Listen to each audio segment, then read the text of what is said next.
So this is Sachin Sawant, your immigration lawyer. Today in the Q&A series, or rather an update series, I would say, uh, this is good news for the health and care visa holders. So just to give a comparison before I introduce, so health and care visa is for specific areas. There is a list on the government website. You would be able to find it if you Google it. Anyone who holds a health and care visa. So it's not a separate visa basically. It is nested into the skilled worker visa. So when an individual applies for a skilled worker visa, they are given the option even on the certificate of sponsorship for the employer, and even when filing the application for the applicant. So when the applicant files the application, they have to select and tell the government that okay, I'm applying in one of the health and care visa categories, which has also been confirmed on the certificate of sponsorship by the employer. So that's how one is granted the health and care visa. So the normal rule is uh, anyone who is sponsored on a skilled worker visa other than a healthcare visa, let's say a project manager in any IT firm, or a yoga teacher, or a chef, if they want to work beyond their contracted hours, they can only work up to 20 hours per week in addition to their contracted hours with another employer. So they are working with an ex-employer, say for 39 hours per week, and they are getting paid an X salary. They can only work up to 20 hours per week with a Y employer, another employer. And also there are further restrictions that they should be working in the same occupation code. For example, if it's a chef, he or she has to be working as a chef only, and at the same level as your main job.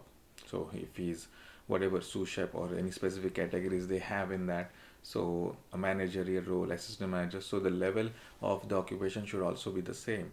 And so that is one of the restrictions. Or the 20 hours can be in a shortage occupation. So any job that is listed on the shortage occupation, they can do that.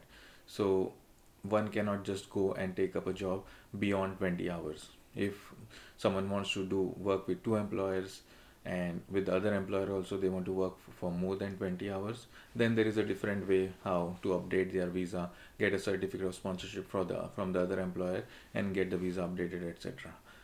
But in this video, what I'm focusing on, what is important is that the health and care visa holders have been given an exemption by the UK government, whereby they are not restricted to the 20 hours cap. They can work more than 20 hours. So for example, if they are contracted for 36 hours per week, they can work more than 20, even beyond. So if they want to work further 30 hours on top of that, they can end up working 36 hours plus 30 hours. But I understand there would be also be a lot of confusion on how is it physically possible and all of that.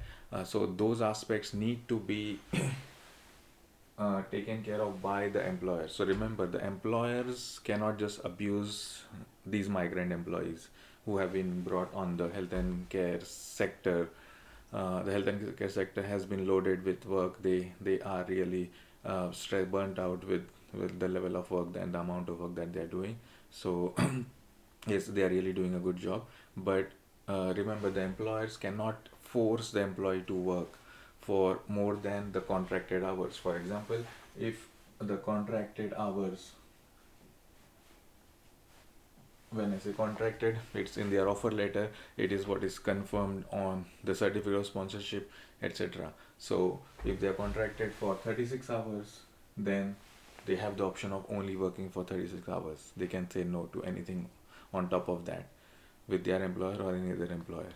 So the employers have an obligation to tell them that yes, you are contracted for 36 and you should work for 36. We can give you more hours, but that is an option that they can take or decide not to take. So that is one side of it. And this exemption it started around February, so it's going to be reviewed in 6 months time. So around August or September this year sometime, I think the government will review it. It may be extended, it may be stopped, but the central idea is anyone who has a health and care visa under the skilled worker category can work for more than 20 hours with another employer in another eligible health and care visa only. So they can only work not necessarily the same job. For example, let's say someone is a nurse, has contracted hours of 36, and they want to work for 22 hours with some other employer, but not as nurse, maybe something else, a healthcare assistant, assistant nurse, or something else, any other thing, job that they can do. But both the jobs are come under the health and care visa option, qualify under the health and care visa. So even that job, say for example an HCA or a senior healthcare assistant, that should also be qualifying as a healthcare occupation, healthcare visa occupation. So they cannot just work and do any other job.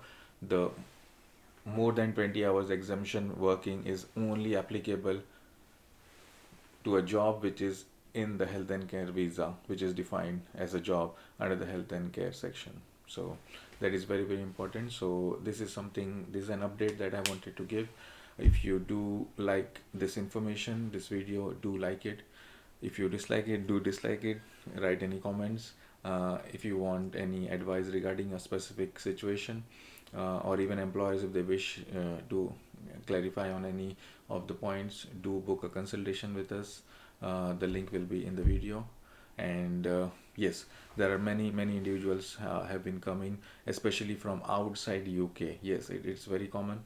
Outside UK entry clearance applications, many applications are done in this area.